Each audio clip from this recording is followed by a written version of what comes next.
নমস্কার, সবাই কেমন আছেন? আমি সুমি ওয়েস্ট বেঙ্গল শহর শিলিগুড়ি থেকে একটা ছোট্ট আমার ব্লগ ভিডিওতে স্বাগত জানাচ্ছি।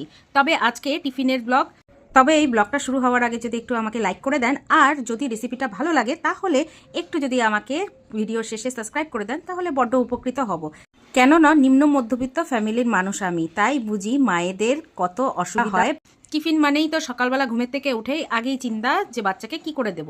তো একটু সবজিপাতি যা ছিল আমার কাছে সেইগুলো চপ করে নিচ্ছি, কেননা চপিং করলে সব থেকে বেশি সুবিধা হয় আমার মনে হয়।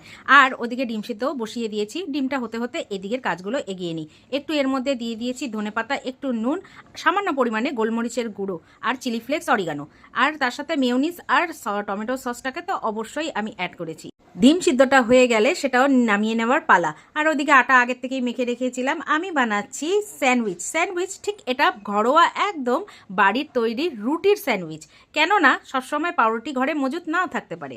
তো ডিমটা আমার সেদ্ধ হয়ে গিয়েছিল, সেটাকে ছাড়িয়ে এরপরে আমি ছোট ছোট পিস করে কেটে নিচ্ছি। আর ওইদিকে তো রুটি আমি ভেজেও নিয়েছি, হয়ে যাচ্ছে চটপট। আর এগুলো খুব সহজ আর সিম্পল রেসিপি। সময়ের অভাবে অনেকে অনেক কিছু বানিয়ে খেতে পারে না, তবে এই জিনিসটা অবশ্যই ট্রাই করে দেখতে পারো। আর রুটি যদি আগে থেকে তৈরি করা থাকে তাহলে তো কোনো অসুবিধাই নেই। পাউরুটি ছাড়াও এই রুটি দিয়েও এই জিনিসটা খেতে মন্দ হয় না।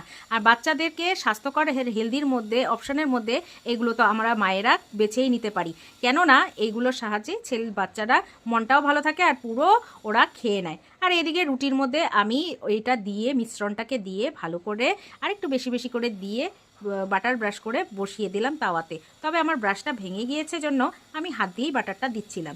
এইভাবে কমপ্লিট হয়ে গেল। এরপরে একটু হালকা এদিক ওদিক আমি সেঁকে নিচ্ছি, ব্যাস কমপ্লিট হয়ে যাবে। আর এখন আমি টিফিন বক্সে ওকে প্যাক করেও দেব।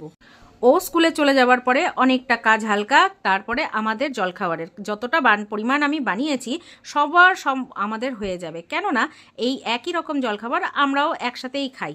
আর স্বাস্থ্যকর জলখাবার তো আমরা সকলেই পছন্দ করি। আর তাছাড়া যারা ডায়েট করে তাদের জন্য তো এটা অনেক উপকারী, কারণ ঘরের তৈরি, বেশি বাটার তেল কিছু নেই। হ্যাঁ, মেয়োনিজ আর টমেটো সসটা দেওয়াটা অপশনাল। তো তৈরি হয়ে গেছে, এবার ওকে আমি পাঠিয়ে দিচ্ছি টাটা বাই বাই বলে।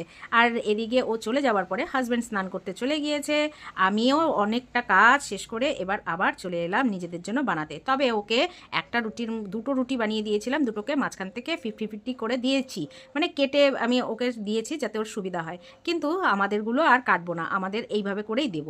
ব্যাস আমাদের সবার হয়ে গেল, আমার মার আর আমার হাজব্যান্ডের। আর তার সাথে এটা গতকালের একটা আমার কাছে রুটি ছিল, সেই রুটিটা তো একটা সিঙ্গেল ছিল, সেটাকে কেন ফেলে দেবো, সেটাকেও আমি এরকমভাবে বসিয়ে দিয়েছি। ব্যাস হয়ে গেল সম্পূর্ণ পরিবারের এত সুন্দর একটি জলখাবার।